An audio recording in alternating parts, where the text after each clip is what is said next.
Uma enfermeira pegou o velho apito do seu avô para entreter o filho surdo de um chefe da máfia, apenas para tentar fazê-lo sorrir. O som que saiu mudou tudo. O menino ouviu e o seu pai não a deixou ir embora até entender o motivo. O lustre de cristal projetava luzes fragmentadas no rosto de Alessandro Vitali, que estava na nova ala pediátrica do hospital, rodeado por pessoas que sorriam demais e riam alto demais. Ele detestava esses eventos, mas as aparências eram importantes no seu mundo, talvez mais do que o próprio sangue. Senhor Vitali, a sua generosidade mudará inúmeras vidas, disse o diretor do hospital, apertando a mão dele com entusiasmo ensaiado. O sorriso de Aleandro nunca chegou aos olhos. As crianças merecem uma oportunidade, não é verdade? O que ele não disse, mesmo a minha, que nunca ouvirá a voz do próprio pai. Lucas, de 6 anos, estava ao seu lado, com a mãozinha agarrada ao casaco de Aleandro. Os olhos escuros do menino acompanhavam a multidão com a intensidade de alguém que aprendeu a ler o mundo apenas através da visão. Dois guarda-costas os flanqueavam como sombras. Marco à esquerda, Vincent à direita, sempre atentos, sempre prontos. Alessandro olhou para o filho. O rosto de Luca exibia aquela expressão familiar e distante, preso em seu mundo silencioso. Os médicos usavam palavras como perda auditiva neural sensorial congênita e danos nervosos permanentes. Termos sofisticados que significavam a mesma coisa. O seu filho nunca ouviria um tiro, um aviso ou a palavra corra. No mundo de Alisandra, isso era uma sentença de morte à espera de acontecer. Papá Lucas assinou, os seus pequenos dedos movendo-se com precisão treinada. Cansado, Alisandre acenou com a cabeça e assinou de volta. Logo, o Sr. Vitali, um fotógrafo, avançou apressadamente. Uma foto com o seu filho para o boletim informativo do hospital. Antes que Alessandro pudesse recusar, o telemóvel de Marco vibrou. A expressão do guarda-costas escureceu quando ele se inclinou para perto. Chefe, temos uma situação. A ama do menino. Ela não está a responder. Acidente de carro na ponte. Ela está bem, mas não pode vir. Aleandro cerrou os dentes. Tinha exatamente 45 minutos de discursos, apertos de mão e gratidão falsa pela frente. Não podia sair. Não podia parecer fraco abandonando o seu próprio evento de caridade. Mas Luca já estava exausto, oprimido pela multidão que não conseguia ouvir, mas sentia a pressão. Encontre alguém, disse Alessandro baixinho. Agora!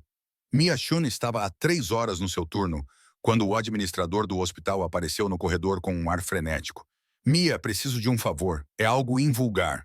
Mia ergueu os olhos dos seus gráficos, exausta. O seu turno de 12 horas começou depois de deixar o seu filho, Danny, no apartamento da vizinha, porque não tinha dinheiro para pagar a creche este mês. O aluguel estava lá atrasado novamente. O material escolar de Dai foi comprado com um cartão de crédito que ela não conseguia pagar. A palavra não parecia um luxo que ela não podia se dar. Que tipo de favor? O Sr. Vitali, o doador, responsável pelo seu filho, teve uma emergência. Precisamos de alguém para cuidar do menino por 1 hora, talvez menos. Ele é surdo, muito bem comportado, só precisa de supervisão na sala silenciosa enquanto o pai termina o evento. O estômago de Mia revirou. Ela já tinha visto Alessandro Vitali à distância. O fato elegante, os olhos frios, os homens que se moviam à sua volta como uma unidade militar. Todos os funcionários sussurravam sobre ele. Doador generoso. Ligações poderosas. Não faça perguntas. Não sou babá. Sou uma... Eu sei, mas você... Tomar pão e embaixar, só sei. Mas você é a única funcionária com formação pediátrica disponível no momento que não está ativamente com um paciente. Por favor, Mia. 1 hora. Os olhos do administrador expressavam algo entre desespero e advertência. Mia pensou nas mensalidades escolares de Dani, atrasadas há 3 semanas. O e-mail rígido do diretor. Compreendemos que os tempos são difíceis, mas tudo bem. 1 hora. Lucas estava sentado na pequena sala adjacente ao salão de eventos, a colorir com precisão mecânica. Cada traço do lápis de cera ficava dentro das linhas. O seu guarda-costas estava do lado de fora, visível através da porta de vidro, o seu corpo grande bloqueando a maior parte da luz. Mia entrou com um sorriso gentil, movendo-se lentamente para não assustá-lo. Ela já tinha trabalhado com crianças surdas durante a sua rotação pediátrica. O segredo era paciência e presença. Ela acenou para chamar a sua atenção. Luca olhou para cima, aqueles olhos escuros avaliando-a com uma inteligência inquietante para uma criança de 6 anos. Mia fez sinais lentamente. Olá, sou a Mia. Estou aqui para lhe fazer companhia. As sobrancelhas de Luca levantaram-se ligeiramente. Ele respondeu com sinais. Sabe um pouco de linguagem de sinais. Aprendi na escola. Ele observou-a por um momento, depois voltou a colorir. Mia sentou-se à sua frente, notando os ombros caídos e a tensão no seu pequeno corpo. Não era apenas uma criança cansada. Era uma criança solitária. 20 minutos se passaram em um silêncio confortável. Luca desenhou o que parecia ser uma fortaleza com pequenas figuras dentro.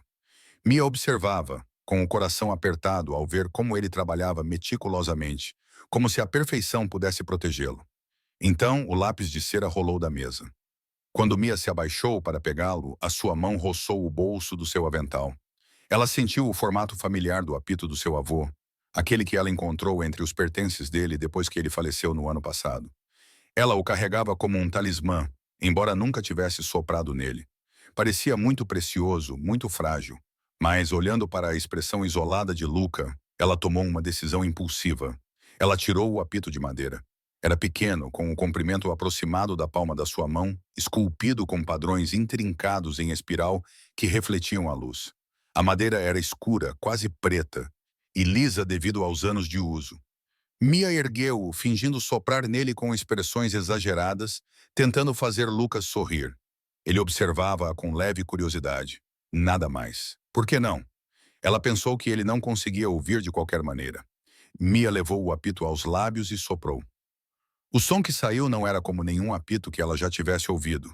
Era grave e agudo ao mesmo tempo, uma frequência que parecia vibrar não através do ar, mas através dos seus ossos. As luzes fluorescentes da sala piscaram. A água num copo próximo ondulou e a cabeça de Lucas virou-se para ela como se tivesse sido atingida. Os seus olhos arregalaram-se, assustadoramente arregalaram-se.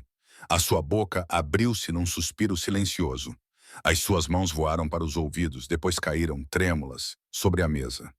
Meu Deus, sussurrou Mia, baixando o apito. Consegues. Ouviste isso? Lucas olhou para o apito como se estivesse vivo. Lentamente, trêmulo, estendeu a mão na sua direção. A porta se abriu com um estrondo. Alessandro Vatitali estava na entrada, com o rosto sem cor. Atrás dele, os dois guarda-costas tinham as mãos dentro dos casacos. Nas suas armas, Mia percebeu com horror. O que fizeste? A voz de Aleandro era pouco mais que um sussurro, mas carregava o peso de uma ameaça.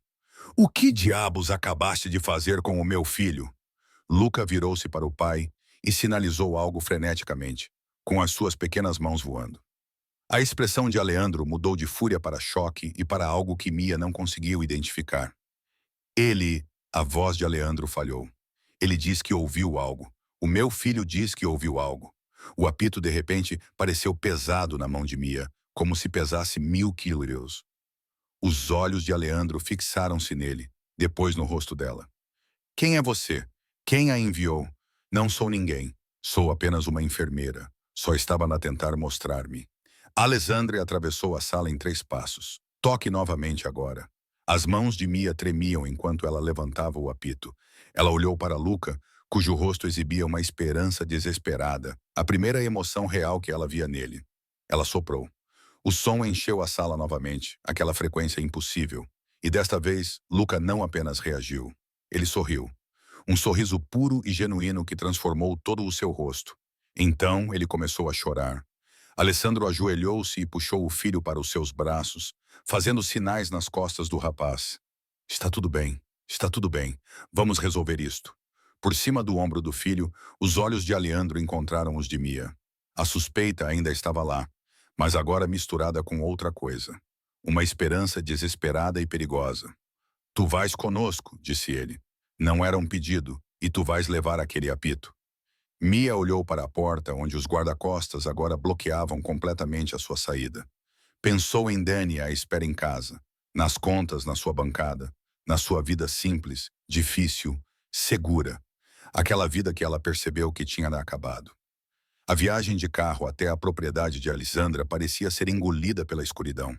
Mia sentou-se no banco de trás de um SUV preto, encurralada entre assentos de couro caros, com o telemóvel apertado na mão. Ela conseguiu enviar uma mensagem para o vizinho. Estou atrasada, emergência no trabalho. O Danny pode dormir aqui? A resposta veio imediatamente. Claro, Han, ele já está a dormir. Pequenas misericórdias. Luca estava sentado à sua frente, ao lado do pai, ainda segurando um elefante de pelúcia, os olhos a saltar entre Mia e o apito que lhes pediram para manter a vista na mão. Alessandro não falava desde que saíram do hospital. Ele apenas olhava pela janela, com o maxilar cerrado, uma mão apoiada no ombro do filho. O silêncio era sufocante. Dirigiram por 40 minutos pela zona rural de Connecticut, finalmente virando por portões de ferro que se abriram sem que ninguém pressionasse um botão. Câmaras de segurança acompanhavam os seus movimentos. A casa, não, mansão, emergiu das árvores como algo saído de um romance gótico, paredes de pedra, janelas em arco e área suficiente para abrigar uma pequena vila. Dentro, disse Alessandro quando o carro parou. Mia queria discutir, exigir respostas, ligar para alguém. Mas para quem? A polícia. E dizer o quê? Que um homem poderoso insistiu. Ela explicou sobre o apito. O hall de entrada era todo em mármore e madeira escura. Um lustre pendia no teto como uma ameaça de cristal. Alessandro levou-os a um escritório repleto de livros que provavelmente custavam mais do que o salário anual de Mia. Ele apontou para uma cadeira de couro. Sente-se. Mia sentou-se. Luca foi levado por uma mulher mais velha que apareceu do nada, acenando gentilmente para o menino. Ele olhou para Mia uma vez antes de desaparecer no andar de cima. Alessandro serviu-se de uma bebida, algo âmbar num copo de cristal. Não lhe ofereceu uma. Fale, disse ele, virando-se para ela. O apito. Onde o conseguiu? Do meu avô. Ele morreu no ano passado.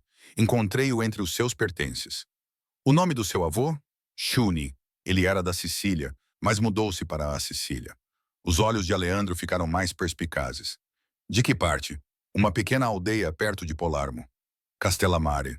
Acho que ele partiu quando era jovem. Alessandro pousou o copo com um controlo deliberado. Castellammare Delgo. Sim, por quê? Sabe de que é feito esse apito? Mia olhou para ele, a madeira escura a brilhar sob a luz da lâmpada. Madeira. O meu avô esculpia coisas. Era o seu hobby, não apenas madeira. Alessandro aproximou-se e Mia lutou contra a vontade de se recostar. O meu filho é surdo desde que nasceu. 5 especialistas, 3 países, tratamentos experimentais que custam mais do que a maioria das pessoas ganha numa vida inteira. Nada funcionou. Nada sequer chegou perto. Então você entra numa sala e sopra num pedaço de madeira esculpida e ele ouve. Não entendo o que você quer que eu faça. Quero saber se trabalhas para alguém. A sua voz baixou para um tom perigoso. Os Moretes, os russos, alguém que sabia sobre o meu filho e te enviou com esse apito para te aproximares de mim. Mia prendeu a respiração. Sou enfermeira. Trabalho 60 horas por semana para alimentar o meu filho. Não conheço nenhum Moretti ou russo. Mal o conheço, exceto pelo facto de ter doado uma ala do hospital. O seu avô, o que fazia ele? Era marceneiro, carpinteiro, fazia móveis, pequenas esculturas. Nunca falava muito sobre a Sicília. Partiu antes da guerra.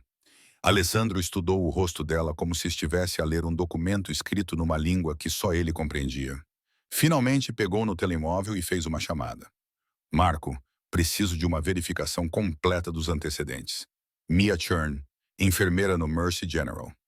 O avô dela, Chini, era originário de Castellare del Gulfo. Tudo até amanhã de manhã. Desligou sem esperar por uma resposta. Não pode simplesmente investigar-me.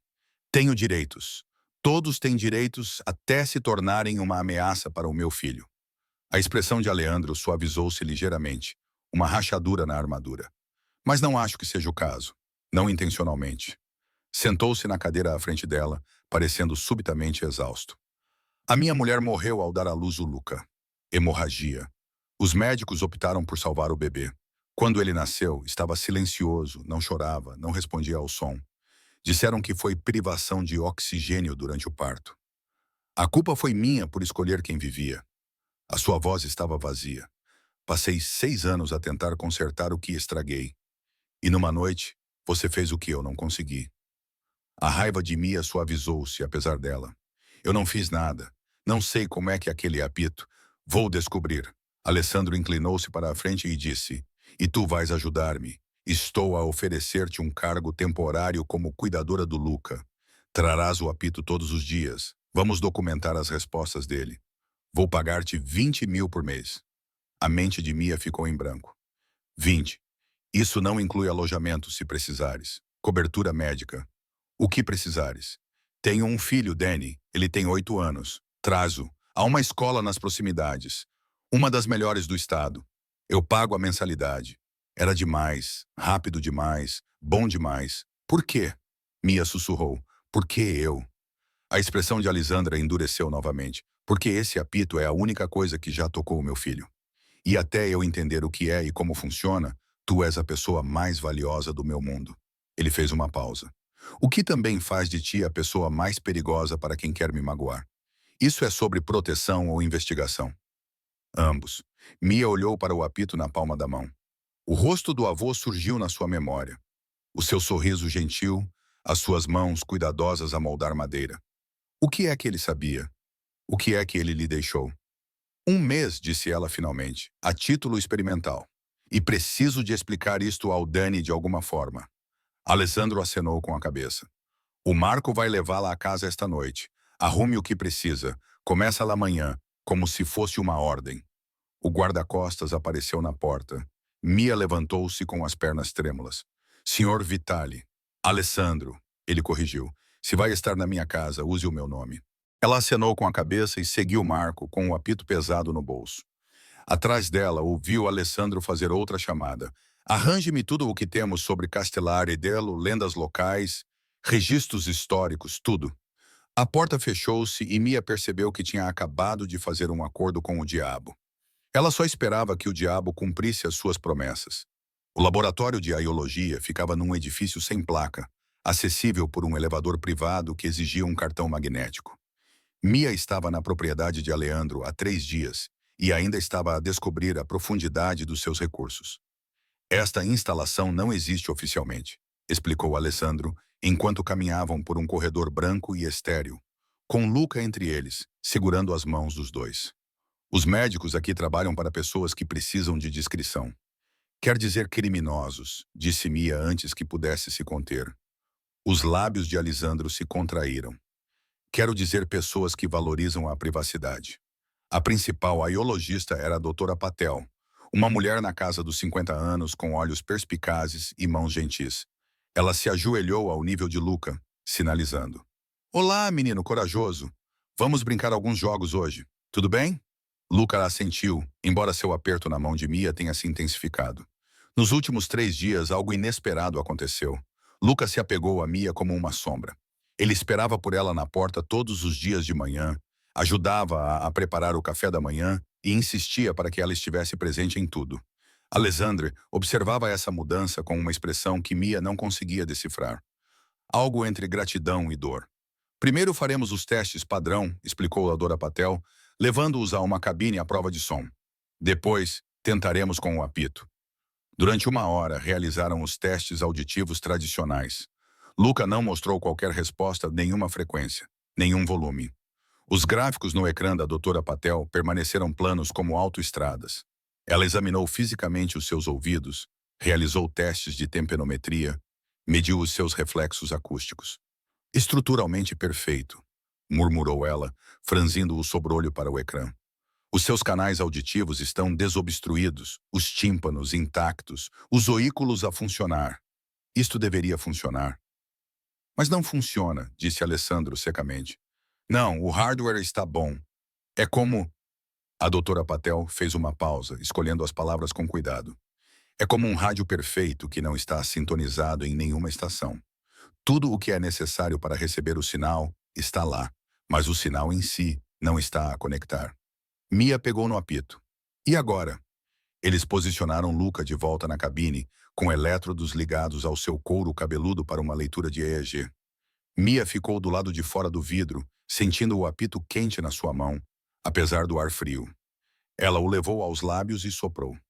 O som encheu a sala de observação, aquela frequência impossível que fazia os seus dentes vibrarem. Dentro da cabine, A cabeça de Luca virou-se imediatamente para o alto-falante que transmitia o som. Os seus olhos arregalaram-se brilhantes. Meu Deus, sussurrou o Dr. Patel, olhando para os seus monitores. Olhe para isto. O EG explodiu em atividade. Ondas de respostas neurais cascateavam pela tela em padrões que Mia não compreendia, mas podia perceber que eram significativos pela forma como a mão do Dr. Patel tremia. O seu córtex auditivo está a iluminar-se como a Times Square. Mas não é só isso. Olhe para estas áreas. Os seus centros de processamento sensorial, o seu córtex motor, até mesmo o seu sistema lírico. Isto não é apenas audição, é uma resposta de todo o corpo. Alessandro inclinou-se para mais perto. O que isso significa? Significa que não é o processamento de som como o entendemos. O som normal viaja através do ouvido, converte-se em sinais elétricos e é processado em regiões específicas do cérebro. Isto, ela lá apontou para a tela, isto está a estimular tudo ao mesmo tempo, como se todo o seu sistema nervoso estivesse a receber a frequência, não apenas os seus ouvidos. Isso é possível? Mia perguntou. De acordo com tudo o que sei. Não, o Dr. Patel reproduziu a gravação analisando a forma de onda. A frequência aqui está a oscilar entre intervalos que os humanos não deveriam ser capazes de ouvir. Subsônica e ultrassônica simultaneamente. Deveria ser impossível produzir isso com um simples apito de madeira. O telemóvel de Aleandro vibrou. Ele olhou para ele e sua expressão ficou sombria. Marco descobriu algo sobre a madeira. Ele abriu um e-mail, virando a tela para o Dr. Patel e Mia. Mostrava um documento digitalizado, amarelado pelo tempo, escrito em italiano com uma tradução em inglês abaixo. Diziam que as árvores ressonantes de Castelamara cresciam em solo alimentado por nascentes vulcânicas. Os curandeiros locais esculpiam instrumentos com a sua madeira, alegando que podiam afinar os ossos e alcançar os espíritos. A prática foi proibida pela Igreja em 1847 por ser considerada herética. O bosque foi destruído em 1923. Pouco destruído, repetiu Mia. Mas o apito do meu avô tem pelo menos 70 anos com base no desgaste, concluiu Alessandro. O que significa que ou o bosque não foi completamente destruído ou alguém preservou a madeira. A doutora Patel removeu os elétrodos de Luca, que imediatamente correu para Mia, sinalizando novamente, por favor. Mia olhou para Alessandro, que acenou com a cabeça. Ela soprou o apito mais uma vez. Desta vez, Luca não se limitou a reagir. Ele fechou os olhos e balançou ligeiramente, como se estivesse a sentir a música em todo o seu corpo. Quando Mia parou, ele abriu os olhos, que estavam molhados de lágrimas. Ele sinalizou para o pai. É como cores, mas nos meus ossos. A compostura cuidadosamente mantida por Aleandro se quebrou. Ele puxou Luca para os seus braços, enterrando o rosto nos cabelos do filho. A doutora Patel silenciosamente se retirou, dando-lhes privacidade. Mia começou a segui-la, mas a voz de Aleandro a impediu. Não, ele olhou para cima, com os olhos vermelhos. Você deve ficar aqui para isso. Luca se afastou e fez sinais para os dois. Podemos encontrar mais? Mais madeira que canta. Aleandro e Mia trocaram olhares. O mesmo pensamento passou entre eles, não dito, mas claro. Talvez. Alessandro sinalizou lentamente. Gostarias disso? Luca acenou com a cabeça ansiosamente, o mais animado que Mia já o tinha visto. Quando saíram do laboratório, o telemóvel de Aleandro vibrou novamente. Desta vez, quando ele leu a mensagem, todo o calor desapareceu do seu rosto. O que é? Mia perguntou. O contacto de Marco em Itália. Alguém tem feito perguntas sobre Castelamare, sobre as árvores ressonantes. Ele olhou para ela com fria determinação. Alguém sabia que viríamos procurar. Quem? Aleandro cerrou os dentes. Os Moretis, eles são donos do terreno onde ficava o bosque. As portas do elevador se abriram e Mia sentiu o peso do que haviam começado a se instalar sobre ela como um sudário. Eles não estavam mais apenas perseguindo um milagre. Estavam caminhando para uma armadilha. O clube social na Mulberry Street parecia qualquer outro restaurante italiano visto de fora. Toldo vermelho, cortinas xadrez, uma placa desbotada com os dizeres Lombardi's Est. 1952. Mas todos em certos círculos sabiam o que acontecia na sala dos fundos depois da meia-noite. Vincent Moretti sentou-se numa mesa de canto, girando uma chávena de café expresso entre os dedos. Ele era mais jovem do que a maioria dos homens na sua posição, tinha 38 anos, era ambicioso e ansiava pelo poder que o seu irmão mais velho se recusava a partilhar. À sua volta, o fumo subia em espirais até o teto, enquanto homens em fatos caros discutiam remessas, territórios e dinheiro em linguagem codificada. O teu irmão está a amolecer, disse Carlo, o colaborador mais próximo de Vincent, um homem com os nós dos dedos marcados por cicatrizes e olhos sem vida. Aquele erro com os médicos de Brooklyn custou-nos $500.000. Vincent não respondeu. Ele observava o Dr. Russo do outro lado da sala, médico pessoal de Alessandro Vitali, aquele que tratava Lucas desde o nascimento. O médico estava bêbado, rindo alto demais, falando demais. Milagroso, estou a dizer. O Dr. Garuso balbuciou para os homens ao seu redor. 6 anos sem nada e, de repente, o garoto ouve alguma coisa. O Vitali tem uma enfermeira com um apito mágico ou algo assim. A atenção de Vincent aguçou-se. Levantou-se suavemente e atravessou a sala. Dr. Russo, disse ele, sentando-se na cabine com um sorriso que não chegava aos olhos. É uma história e tanto. Conte-me mais sobre esse milagre. O rosto do médico empalideceu ao reconhecer Vincent. Eu não devia ter dito nada. Confidencialidade do paciente. Claro, claro. Vincent pediu mais vinho. Mas entre amigos, certamente o filho surdo de Alessandro Vitali pode de repente ouvir. Isso é notável. O álcool tinha soltado demais a língua do médico para parar agora. Não ouvir exatamente reagir a uma frequência específica de algum apito de madeira. Esta mulher tem. Eles levaram o menino para o laboratório privado de Vitali. As leituras eram sem precedentes. Um apito de madeira, repetiu Vincent lentamente. E esta mulher, ela trabalha para Alessandro. É enfermeira, mãe solteira. Mia alguma coisa. Shin, acho eu. O Dr. Russo inclinou-se conspiratoriamente. Vitali está obcecado. Pagava-lhe 20.000 por mês só para ficar na casa dele com o apito. Ele está a investigar a madeira. Mandou pessoas para a Sicília. A mente de Vincent acelerou. Alessandro Vitali a investigar algo na Sicília. A pagar uma fortuna por um pedaço de madeira. A agir desesperadamente. Homens desesperados cometem erros. Sicília, Vincent disse casualmente. Onde exatamente? Castellare. Ouvi alguém mencionar, mas não sei mais do que isso. Juro. Vincent deu uma palmada no ombro do médico. Claro. Obrigado pela conversa agradável, doutor. Talvez devesse ir para casa. Parece cansado. Depois de o médico sair, Vincent voltou para a sua mesa, onde Carlo esperava.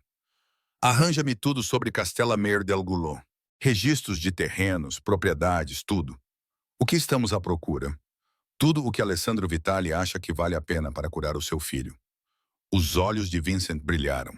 Se ele quer, nós ficamos com isso primeiro. Se o seu filho consegue ouvir por causa de um pedaço de madeira, imagina o que poderíamos fazer com isso. Aplicações médicas, contratos militares. Os americanos pagam milhares de milhões por novas tecnologias. Achas que é real? Um apito mágico? Acho que Alessandro Vitali não persegue contos de fadas. Se ele acredita que é real, isso é suficiente.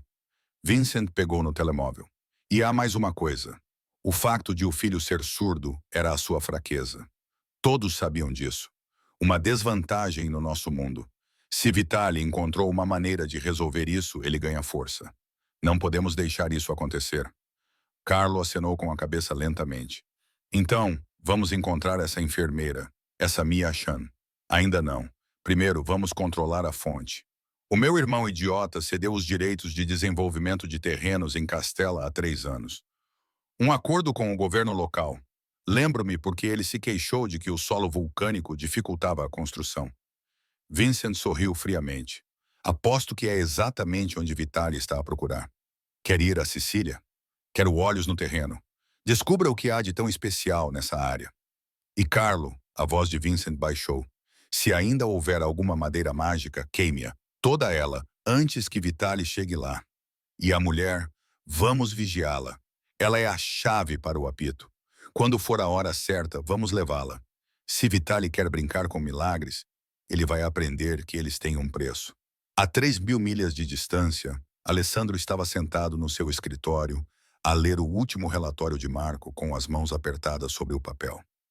Eles sabem, disse ele baixinho. Marco estava junto à porta, de braços cruzados. O doutor Russo foi visto em Lombardy ontem à noite, bêbado, a falar. Tolo. Alessandro amassou o papel. Quanto tempo até Vincent agir? Ele já enviou homens para a Sicília. O nosso contacto viu-os a fazer perguntas em Castellammare ontem. Alessandro levantou-se e caminhou até a janela. Lá fora, podia ver Luca e Mia no jardim. Ela estava a ensinar o seu filho a sentir as vibrações através de um tambor. As suas mãos moviam-se ao ritmo. Luca ria-se. Na verdade, ria-se de uma forma que Alessandro raramente ouvia, o que lhe causava dor no peito. Dupla segurança na casa, disse Alessandro. E prepare o avião. Vão para a Sicília. Vamos para a Sicília. Todos nós. Alessandro afastou-se da janela. Se os Moretti querem o bosque, podem tentar tirar-mo pessoalmente. Chefe, levar a mulher e o seu filho para território hostil. Ficar aqui torna os alvos fáceis. Pelo menos na Sicília, controlo as variáveis. A voz de Alessandro endureceu. E eu preciso ver o bosque com os meus próprios olhos. Se houver mais daquela madeira, se houver uma maneira de ajudar Luca permanentemente, não vou deixar Vincent Moretti queimá-la por despeito. Marco hesitou. A mulher, Mia, ela não sabe no que está se metendo. Então está na hora. Ela lá aprendeu. Alessandro se dirigiu para a porta. Partimos amanhã à noite. Faz as malas para uma semana. E Marco, traz todos em quem confiamos. Esta não será uma viagem pacífica. Enquanto Alessandro caminhava em direção ao jardim para dizer a Mia que iriam para a Sicília, ele não viu o sedã preto estacionado 3 casas abaixo, nem o homem dentro dele com uma lente teleobjetiva a tirar fotos de Mia e Luca através da cerca. As fotos já estavam a ser enviadas para o servidor seguro de Vincent Moretti. A armadilha estava a ser montada, e ambos os lados estavam a cair nela de olhos bem abertos. A vila de Castellame d'Elgo agarrava-se à costa siciliana como uma lapa, toda em pedra descolorida pelo sol e ruas estreitas que cheiravam a sal marinho e funcho selvagem. Mia não vinha aqui desde os 7 anos, e mesmo assim, tinha sido breve, um único verão visitando a irmã do seu avô antes da velha senhora falecer. Agora, parada na praça de paralelepípedos com a mão de Luca na sua e a equipa de segurança de Alessandra espalhada como um pequeno exército, ela sentia como se tivesse entrado numa memória que não lhe pertencia. A sua tia mora onde? Alessandro perguntou, estudando um mapa no seu telemóvel. No alto da colina, a casa amarela com persianas azuis. Pelo menos foi o que o meu avô me disse. Mia mudou a mochila que continha o apito. Ela não a tinha tirado dos olhos desde que embarcaram no jato particular de Aleandro. Se ela ainda estivesse viva, teria quase 90 anos agora. Danny caminhava ao lado deles, com os olhos arregalados de admiração. O menino de 8 anos tinha se adaptado surpreendentemente bem à viagem repentina, especialmente depois que Alessandro explicou que haveria aventura e gelato. Agora ele apontava para tudo: os barcos de pesca, as ruínas do castelo medieval, os velhos a jogar cartas do lado de fora de um café. Mãe, foi aqui que o bisavô nasceu? Em algum lugar perto daqui? Sim. Subiram a rua íngreme, com Marco e 2 outros guardas atrás deles. Os moradores locais observavam-nos passar com uma curiosidade suspeita, reservada para forasteiros com muito dinheiro e objetivos. Alessandro estava vestido de forma casual, sem fato, apenas calças de ganga escuras e uma camisa de linho, mas ainda assim movia-se com uma autoridade que o marcava como perigoso. A casa amarela ficava no final de um beco estreito. As suas persianas azuis estavam desbotadas, quase cinzentas. Buganvílias espalhavam-se pelas paredes como cascatas roxas. Antes que Mia pudesse bater, a porta se abriu. A mulher que estava ali era pequena e encurvada pela idade, mas seus olhos eram afiados como vidro quebrado. Ela olhou para Mia por um longo momento, depois sorriu, com metade dos dentes faltando. A neta de Chunwei, disse ela em italiano. Tem o nariz dele, Zia. Júlia Mia respondeu em italiano hesitante. Lembra-se de mim? Lembro-me de tudo. O olhar da velha senhora desviou-se para Alessandro, depois para os guardas, e o seu sorriso desvaneceu-se. E lembro-me do que homens como vocês trazem para lugares tranquilos. Violência. Não estamos aqui para a violência, disse Alessandro em italiano perfeito. Estamos aqui por informação. Informação sobre o que o meu irmão deixou para trás. Imagino. Júlia se afastou-se. Mas só vocês os 3.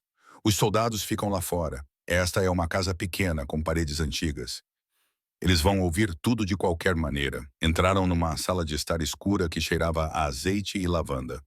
Ícones religiosos cobriam todas as superfícies. Maria, vários santos, um crucifixo que parecia esculpido na mesma madeira escura do apito de Mia. Júlia fez um gesto para que se sentassem e, em seguida, acomodou-se numa cadeira gasta com um grunhido. Lucas ficou perto de Mia, a fazer sinais. Ela é muito velha. Os olhos de Júlia acompanharam o movimento das mãos dele. O rapaz é surdo. Sim, Alessandro disse baixinho. Mas não completamente. O olhar de Júlia fixou-se na mochila de Mia. Trouxeste-a, o apito do meu irmão. Mia prendeu a respiração. Sabe sobre isso, criança? Eu ajudei-o a esculpi-lo. As mãos envelhecidas de Júlia tremiam ligeiramente enquanto ela pegava uma pequena caixa de madeira na mesa lateral. Ela a abriu, revelando fotografias amareladas. Wee tinha 15 anos quando descobrimos o bosque. Eu tinha 12. Nosso pai nos proibiu de ir. Disse que era uma terra amaldiçoada onde as árvores cantavam para os mortos. Ela entregou uma fotografia a Mia. Ela mostrava 2 adolescentes em pé diante de árvores enormes, com troncos pretos retorcidos e folhas prateadas. Mesmo na imagem desbotada, as árvores pareciam sobrenaturais. As árvores ressonantes, continuou Júlia, restavam apenas 7 naquela altura. A igreja ordenara que a maioria fosse destruída séculos atrás. Muitos curandeiros as usavam para bruxaria, mas o nosso avô plantara novas árvores em segredo num bosque escondido além das antigas cavernas vulcânicas. Alessandro inclinou-se para a frente. Elas ainda estão lá? A expressão de Júlia escureceu. Não é o primeiro a fazer essa pergunta esta semana. Os moretos, disse Alessandro secamente. 3 homens. Vieram há 4 dias perguntando sobre o bosque, sobre as árvores. Não lhes disse nada, mas outros falaram. E as famílias antigas lembram-se das histórias. Os Moretes ofereceram dinheiro pela localização. Ela cuspiu no próprio chão. Dinheiro sujo. Alguém lhes contou? Paulo Carbone, um bêbado que precisava de dinheiro. Ele levou-os às cavernas ontem. Os olhos de Júlia brilharam. Eles não voltaram. Mia sentiu frio, apesar da sala estar quente. O que quer dizer? O bosque protege-se a si próprio. Sempre protegeu. As árvores crescem onde as fumarolas vulcânicas libertam gases das profundezas da terra. Enxofre, dióxido de carbono, outras coisas. O próprio ar pode matar-te se não conheceres os caminhos seguros. Júlia sorriu sombriamente. Nós e eu aprendemos esses caminhos quando éramos crianças. Ele esculpiu 7 apitos antes de deixarmos a Sicília. Um de cada árvore. Só sei de 3 que sobreviveram. O teu? O meu? Ela tocou o crucifixo na parede e um enterrado com o nosso pai. Podes levar-nos lá? Alessandro perguntou. Ao bosque. Por quê? Para que possas colher a madeira como todos os outros que tentaram. A voz de Júlia tornou-se aguda. As árvores são sagradas. Elas crescem dos ossos da terra. Não foram feitas para serem cortadas por lucro. Não por lucro. A voz de Aleandro suavizou-se. Para o meu filho. Ele acenou para Mia, que tirou o apito e soprou suavemente. O som encheu a pequena sala. O rosto de Luca transformou-se, os seus olhos fecharam-se enquanto ele balançava ao ritmo que só ele podia perceber plenamente. Júlia observou e lágrimas escorreram pelas suas bochechas envelhecidas. As árvores chamaram por ele, sussurrou ela. Elas reconheceram algo nos seus ossos. Algo partido que elas querem curar. Ela levantou-se lentamente, com dificuldade. Eu vou levá-lo, mas você precisa entender que o bosque não é seguro. Os moretos podem estar mortos nas cavernas ou podem estar à espera. E as próprias árvores, ela fez uma pausa. Elas não dão seus dons de graça. Elas exigem algo em troca. O quê? Mia perguntou. Júlia olhou para ela com olhos antigos. A verdade. As árvores cantam para o que está escondido dentro de você. Se você não conseguir encarar o que elas revelam, elas vão deixá-lo louco. É por isso que a igreja as temia. Alessandro levantou-se. Quando partimos? Ao amanhecer. Antes que o calor piore os gases, Júlia dirigiu-se a um baú e tirou um mapa desbotado. E reze para que os seus homens sejam corajosos. O bosque já reclamou almas mais fortes do que eles. Lá fora, o telemóvel de Marco vibrou com um alerta da equipa de vigilância da Sicília. Os reforços de Moretti chegaram. 12 homens armados, a caminho da região vulcânica. A corrida pelo bosque tinha começado, e ninguém sabia ainda o que as árvores exigiriam como pagamento. Partiram antes do nascer do sol, quando o céu siciliano ainda estava manchado de roxo e a aldeia dormia. Júlia conduziu-os num Fiat surrado por uma estrada sinuosa de montanha que se transformou em terra batida e depois em nada. Alessandro insistiu que Danny ficasse para trás com 2 guardas num hotel seguro. E pela primeira vez, Mia não discutiu. As cavernas vulcânicas pareciam feridas na encosta. Aberturas escuras exalavam ar frio com cheiro de enxofre e terra antiga. Júlia movia-se com agilidade surpreendente para a sua idade. Uma bengala numa mão e uma lanterna na outra. Fiquem perto, ela advertiu. Pise apenas onde eu piso. O caminho seguro é estreito. Marco e 4 outros guardas seguiram, com as mãos perto das armas. Alessandre caminhava ao lado de Mia, com Luca entre eles. Os olhos do menino estavam arregalados, mas sem medo, a mão apertando o apito que Júlia lhe dera de sua própria coleção, idêntico ao de Mia, esculpido com os mesmos padrões espirais. A caverna os engoliu por completo. Lá dentro, a escuridão era absoluta, exceto pelas lanternas que cortavam feixes fracos através do negro. Água pingava em algum lugar distante. O ar ficou mais quente, pesado com minerais e algo mais. Uma vibração baixa que Mia sentiu no peito antes de ouvir. As árvores, disse Júlia. Elas estão a cantar. Sabem que estamos a chegar. 20 minutos de caminhada cuidadosa por passagens estreitas levaram-nos a uma caverna tão grande que as suas lanternas não conseguiam encontrar o teto. E lá cresciam as árvores ressonantes, 7 troncos enormes, negros como obsidiana, com folhas prateadas que pareciam gerar a sua própria luz fraca. As suas raízes desapareciam nas fendas do chão de pedra, onde o calor vulcânico fazia o ar cintilar. As árvores moviam-se sem vento, os ramos balançando num ritmo que nada tinha a ver com a natureza. Lucas suspirou, realmente emitiu um som, o primeiro que Mia já tinha ouvido dele. Ele soltou-se e correu em direção à árvore mais próxima, com as mãos estendidas. Luca, espera. Alessandre lançou-se atrás dele. O rapaz pressionou as palmas das mãos contra a casca preta e ficou completamente imóvel. Os seus olhos reviraram, mostrando o branco. Luca! Gritou Mia, correndo para a frente. Mas então Lucas sorriu. As suas mãos começaram a mover-se contra o tronco da árvore, sentindo padrões invisíveis para todos os outros. Ele virou-se para o pai e sinalizou com os dedos trêmulos. Eles estão a falar. Todos eles. Eu consigo ouvir tudo. O rosto de Aleandro empalideceu. O que estão a dizer? Antes que Luca pudesse responder, Marco gritou da entrada da caverna. Contacto! O som do tiro ecoou pela caverna como um trovão. Marco mergulhou atrás de uma formação rochosa, enquanto as balas ricocheteavam nas pedras. Mia agarrou Luca, puxando-o para trás de um dos enormes troncos de árvores. Alessandro sacou uma pistola de debaixo do casaco. Claro, ele estava armado, e revidou em direção à entrada da caverna. A contagem. A voz de Vincent Moretti ecoou pela caverna. Você é previsível. Achou mesmo que eu deixaria você ficar com isso? Você nos seguiu. Alessandre respondeu, mantendo Luca e Mia atrás dele. Sua tia falou mais facilmente do que fingiu. A silhueta de Vincent apareceu na entrada da caverna, iluminada pelo amanhecer. Paulo Carbone não era o único que conhecia o caminho. Você só precisava da motivação certa. Júlia cuspiu. Eu não contei nada a eles. Não, mas sua vizinha contou. Depois de a convencermos de que estaria mais segura se a protegêssemos, Vincent riu friamente. Agora afasta-te das árvores, Alessandro. Isto é mais importante do que o teu filho surdo. Estas árvores valem milhões. Investigação médica, aplicações militares. Estás a pensar pequeno. Estas árvores não vão sair desta caverna, disse Alessandro. Então tu também não. Mais tiros foram disparados. Marco e os guardas entraram em ação, mas foram imobilizados. Vincent trouxe pelo menos 10 homens posicionados nas 2 entradas da caverna.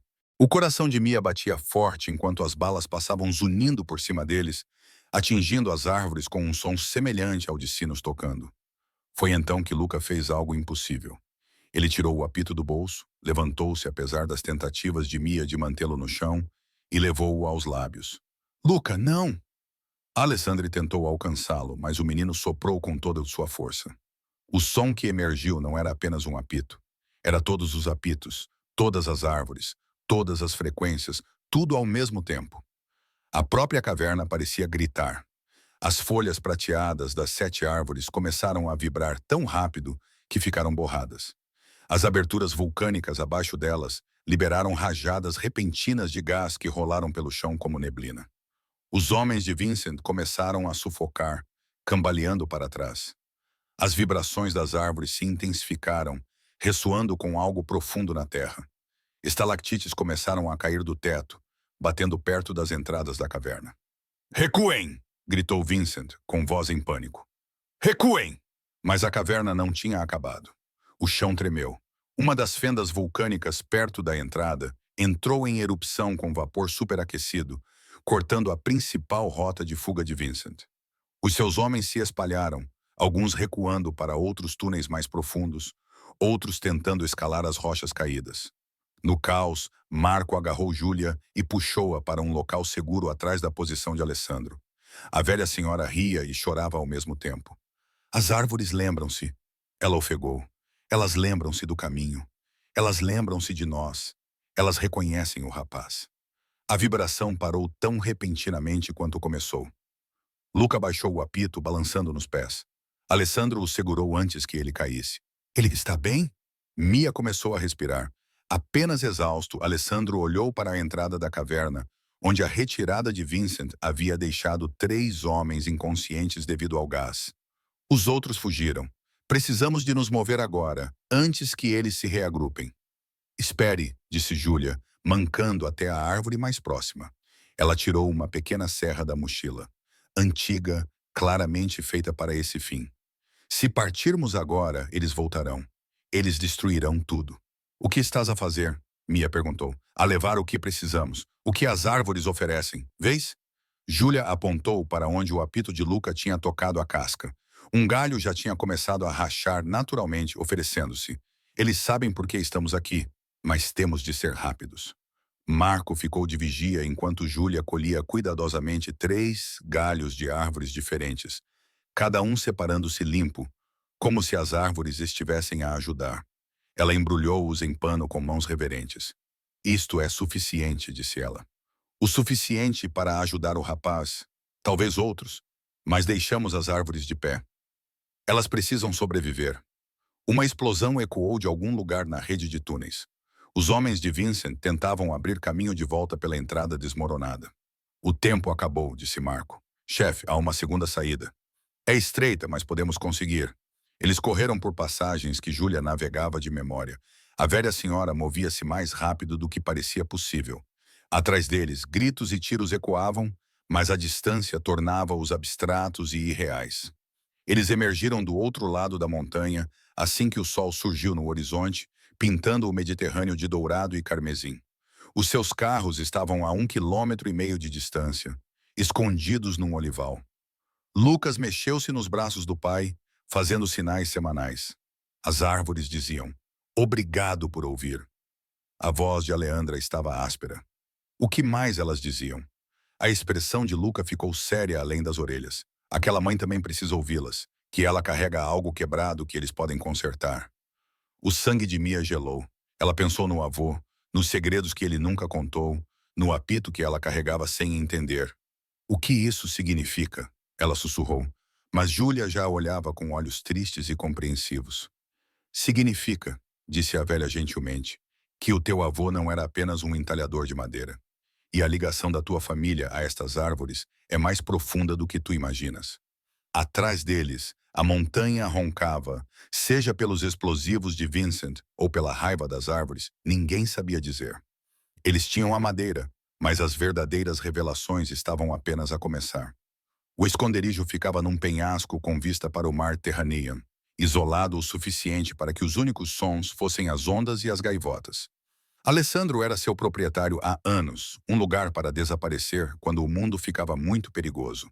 Agora, com os homens de Vincent Moretti a vasculhar a Sicília à sua procura, era o único refúgio que restava. Luca caíra num sono profundo no momento em que chegaram, exausto pelo que quer que as árvores tivessem tirado dele. Júlia cuidava dele, cantarolando canções antigas enquanto ficava de vigia. Marco e os guardas patrulhavam o perímetro com as armas em punho. Isso deixou Alessandro e Mia sozinhos no terraço, enquanto o pôr do sol pintava o céu em tons de laranja-sangue e violeta. "O teu filho disse algo na caverna", começou Alessandro com voz baixa, "sobre ti carregares algo quebrado." As mãos de Mia apertaram-se na grade do terraço. O Mediterrâneo estendia-se diante deles, infinito e indiferente. "Não sei o que ele quis dizer, e tu?" Alessandro virou-se para ela pela primeira vez. A sua máscara cuidadosamente mantida tinha escorregado. Ele parecia exausto, quase vulnerável. "Passei 3 dias observando-te com o meu filho. A maneira como te assustas quando as pessoas levantam a voz. Como verificas as saídas em todos os quartos. Estás a fugir de alguma coisa, Mia. Assim como eu tenho fugido do que aconteceu com Luca. Isso é diferente. Tu perdeste a tua esposa. Eu matei a minha esposa." As palavras saíram sem emoção. Brutais.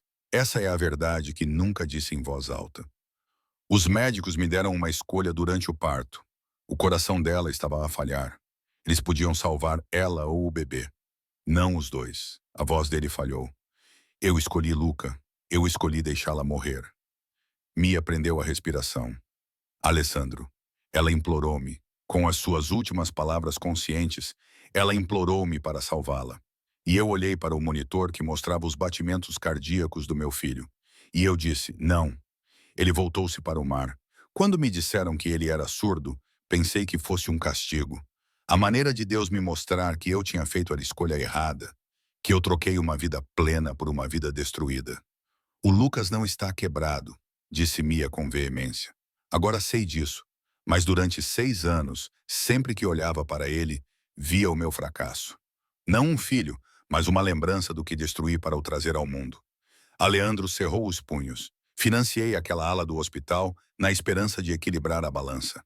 Contratei especialistas pensando que poderia consertar o que destruí, mas nada funcionou. Nada o tocou até o apito.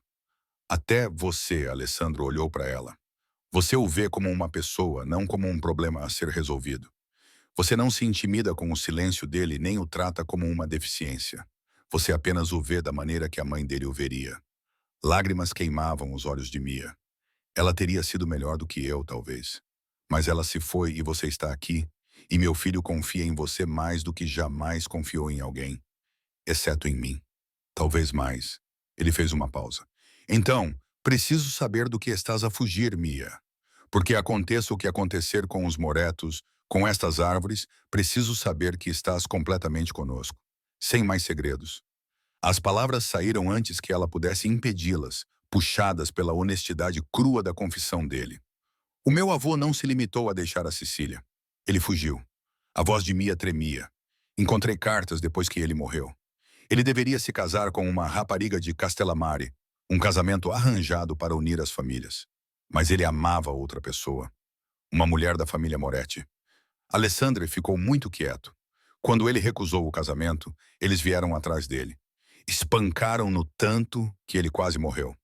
A mulher que ele amava, Bianca Moretti, ela ajudou-o a fugir, colocou-o num barco para a América, mas a família dela descobriu.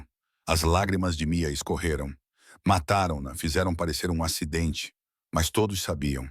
O meu avô passou a vida inteira carregando essa culpa. Ele esculpiu aqueles apitos nas árvores ressonantes porque acreditava que, se pudesse fazer algo bonito daquele lugar amaldiçoado, talvez a morte dela tivesse algum significado. "Os Moretti." Alessandro respirou. "É por isso que Vincent é tão obcecado pelo bosque. Não se trata apenas de dinheiro ou poder, é vingança." Mia concluiu. "Vingança geracional contra a minha família." Quando os homens de Vincent começaram a perguntar sobre as árvores, alguém deve ter se lembrado da velha história. "Percebeu quem eu era, e agora estás comigo." Alessandro Vitali, o maior rival dos Moretta. O riso de Alessandro era amargo. Pintamos alvos nas nossas costas. Ficaram em silêncio enquanto o sol se punha no horizonte, deixando-os num crepúsculo azul. "Devo ir", disse Mia finalmente. "Pegue Danny e desapareça. Foi o que o meu avô fez. É isso que você quer? Quero o meu filho em segurança. Quero que Luca tenha a chance de uma vida normal. Quero que a voz dela se quebre. Quero parar de fugir Estou tão cansada de fugir. Alessandro aproximou-se e, pela primeira vez desde que ela o conhecera, estendeu a mão e pegou a dela. O seu toque era quente, sólido, real. Então fique, disse ele. Ajuda-me a lutar contra a floresta. A Dora Patel acha que pode sintetizar a frequência, criar um dispositivo que ajude Luca a ouvir permanentemente. Mas isso levará tempo e os moretos não vão parar de vir. Por que te importa se eu fico? Tu podes proteger Lucas sem mim, porque o meu filho precisa de ti. E porque Aleandro cerrou os dentes? Porque passei 6 anos a culpar-me, fechando-me, construindo muros tão altos que ninguém poderia alcançar-me. Então tu entraste naquele hospital com um assobio e derrubaste todos eles. Fizeste-me lembrar como é sentir esperança. Mia olhou para ele, esse homem perigoso com mãos cuidadosas e olhos assombrados, e percebeu que estava a apaixonar-se. Estava a apaixonar-se desde o momento em que o viu segurar o filho naquela caverna, protegendo-o com o próprio corpo. As árvores, ela sussurrou. Luca disse que eles queriam curar algo quebrado em mim. Talvez fosse isso que eles queriam dizer. Aprender a ficar em vez de fugir. Ou talvez, disse Alessandro suavemente, eles soubessem que eu também precisava de cura. E enviaram-te para fazer isso. Lá dentro, Luca chamou, não com a voz, mas batendo na janela ritmicamente. Mia tinha lhe ensinado o sinal para voltar. Alessandro e Mia viraram-se juntos para ver o menino a fazer sinais através do vidro. Fiquem os dois. Por favor, fiquem. E naquele momento, contemplando o mar que separava e ligava as suas famílias às gerações, fizeram uma promessa silenciosa. Deixariam de fugir, lutariam. E fosse o que fosse que os moretas trouxessem, enfrentariam juntos. A questão era se isso seria suficiente. 3 semanas depois, Nova York parecia um mundo diferente. O sol da manhã entrava pelas janelas da cobertura de Aleandro, iluminando o equipamento de laboratório que tinha transformado a sua sala de jantar formal em algo saído de um filme de ficção científica. A doutora Patel trabalhava ao lado de 2 engenheiros acústicos rodeados por computadores que analisavam os padrões de frequência da ressonância da madeira. Os galhos que Júlia lhes tinha dado estavam num recipiente selado, com os seus veios escuros ainda parecendo pulsar com luz interna. Estamos perto, disse a Dora Patel, ajustando os óculos enquanto estudava a forma de onda no ecrã. A frequência oscila num padrão que imita o tempo neural. Não é apenas som, é uma linguagem que o sistema nervoso compreende instintivamente. Alessandra observava da porta, com Mia ao seu lado. Eles tinham desenvolvido uma parceria fácil nas últimas semanas. Reuniões estratégicas que se transformavam em conversas até tarde da noite, refeições partilhadas com os rapazes, momentos em que as suas mãos se tocavam e nenhum dos dois se afastava. Quão perto? Perguntou Alessandro. Podemos começar o primeiro tratamento hoje. Mas, Alessandro, a expressão da doutora Patel ficou séria. Isto não é uma cura, é mais como um ajuste. Usaremos aparelhos auditivos modificados que emitem a frequência de ressonância constantemente, treinando o córtex auditivo de Luca para processar sons normais. Pode levar meses, talvez anos, mas vai funcionar. As simulações são promissoras. O cérebro dele já está a responder aos apitos. Isso apenas amplifica e refina essa conexão. Ela segurou um pequeno dispositivo, não maior do que um aparelho auditivo padrão. Incorporamos lascas microscópicas da madeira ressonante no circuito. Deve manter a frequência indefinidamente. Mia apertou a mão de Alessandro. Vamos contar a ele. Eles encontraram Luca no pátio com Danny. Os 2 meninos brincavam com uma bola de futebol. Nas últimas semanas, eles se tornaram inseparáveis. Danny ensinava Luca os jogos que as crianças ouvintes jogavam. Luca ensinava Danny a ver o mundo através de diferentes sentidos. Luca Alessandro sinalizou. O Dr. Patel está pronto. O rosto do menino se iluminou com esperança e medo em igual medida. Ele sinalizou de volta. Vai doer? Não, Piccolo, vais apenas usar isto. Mia mostrou-lhe os aparelhos auditivos modificados. São como óculos, mas para os ouvidos. Luca acenou lentamente com a cabeça e olhou para Danny. O amigo fez-lhe um sinal de positivo com os 2 polegares. O procedimento demorou menos de 1 hora. Ajustar os aparelhos, calibrar a frequência, fazer microajustes com base no feedback neural de Luca. Quando o Dr. Patel finalmente os ativou, todos prenderam a respiração. Os olhos de Luca arregalaram-se. As suas mãos voaram para os aparelhos, tocando-os suavemente. Alessandro ajoelhou-se diante do filho. Luca, consegues? Eu ouço-te, sussurrou Luca, com a voz enferrujada pelo desuso, mas inequivocamente clara. Papá, eu ouço-te. A compostura de Aleandro desmoronou-se. Ele puxou Luca para os seus braços, os ombros a tremer com 6 anos de dor, culpa e alívio finalmente libertados. Repete, por favor, repete. Eu ouço-te, papá, eu ouço-te. Mia virou-se, lágrimas escorrendo pelo rosto. Dani abraçou a sua cintura, chorando também, embora não compreendesse totalmente o motivo.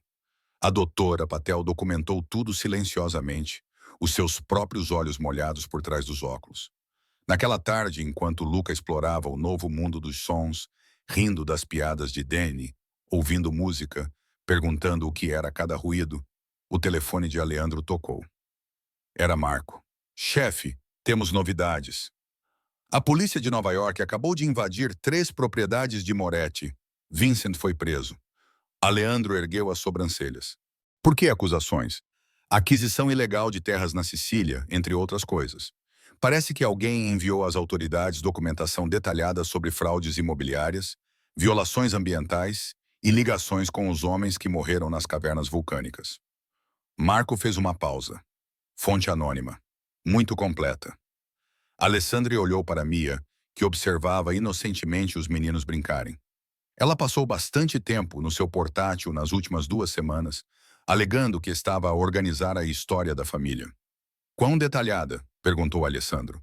Detalhada o suficiente para que o governo italiano reclame as terras ao redor do bosque, designando-as como sítio arqueológico protegido.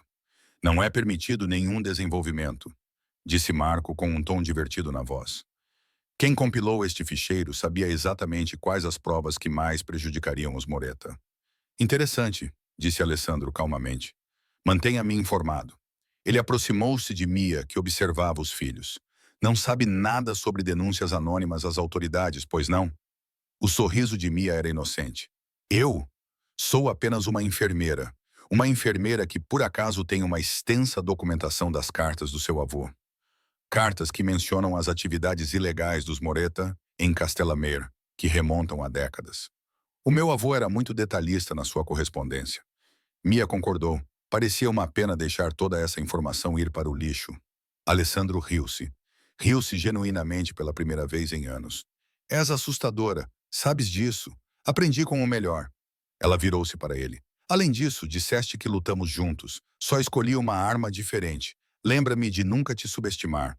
Tarde demais para isso. Ao cair da noite, reuniram-se no pátio. Alessandro, Mia, Luca, Danny e os funcionários da casa que se tornaram família nas últimas semanas. Marco trouxe vinho e cidra espumante. Alguém ligou a música. Luca ouviu a sua primeira canção. Agarrou a mão do pai e depois a de Mia, puxando-os para junto dele. Dancem, disse ele com palavras ainda pouco praticadas, mas perfeitas. As árvores disseram que as famílias deveriam dançar. As árvores disseram isso? Perguntou Alessandro, divertido. Elas mostram-me coisas. Nos sonhos, a expressão de Luca ficou solene além das orelhas. Elas disseram que a mamã ficaria feliz por você finalmente ter deixado de estar triste. A garganta de Alessandro apertou-se. Ele olhou para Mia, essa mãe solteira feroz que entrou na sua vida com um apito de madeira e derrubou todas as barreiras que ele construíra. Dança comigo? Perguntou ele suavemente. Mia pegou na sua mão. Só se prometer não pisar os meus pés. Sem promessas. Eles balançaram ao som da música enquanto os meninos brincavam, e Marco fingiu não olhar. A cidade se estendia ao redor deles, perigosa, complicada, cheia de ameaças que nunca desapareceriam completamente. Mas ali naquele momento, eles tinham algo mais poderoso do que qualquer arma no arsenal de Aleandro. Eles tinham uma família encontrada, forjada e conquistada. O riso de Luca ecoou. O som que Alessandro esperou 6 anos para ouvir, enquanto Dani sussurrava algo ridículo em seu ouvido. A ressonância com os dispositivos brilhava na luz que se esvaía, ainda cantando sua frequência impossível, ainda conectando o menino a um mundo do qual ele havia sido excluído. O que você está pensando? Perguntou Mia contra o ombro de Alessandra. que minha esposa teria gostado de você, que você deu ao meu filho algo que eu nunca pude dar. A crença de que ser diferente não é ser defeituoso. Tu também lhe deste isso. Só precisavas de ajuda para ver isso. Nós formamos uma boa equipa. Formamos mesmo. Oemia afastou-se para olhar para ele. Então, o que acontece agora? Alessandro olhou para Marco, que acenou levemente com a cabeça. A ameaça não tinha acabado. Nunca acabaria no seu mundo. Mas estava controlada, sob controle. Agora, disse Alessandro, puxando Mia para mais perto. Vivemos, protegemos o que construímos e ensinamos aos nossos filhos que família não tem a ver com sangue, audição ou perfeição. Tem a ver com escolher ficar quando fugir seria mais fácil. O teu avô teria aprovado, sussurrou Mia. O teu também, acho eu. Acima deles, as primeiras estrelas apareceram no céu de Nova York. Em algum lugar da Sicília, as árvores ressonantes ainda cantavam no seu bosque vulcânico, agora protegidas por leis e segredos. E numa pequena casa amarela com persianas azuis, Júlia ergueu uma taça de vinho aos fantasmas e sussurrou o seu agradecimento. O apito tinha feito o seu trabalho, mas a verdadeira magia, do tipo que curava corações partidos e construía famílias a partir de estranhos, era toda humana. Era toda deles. E estava apenas a começar.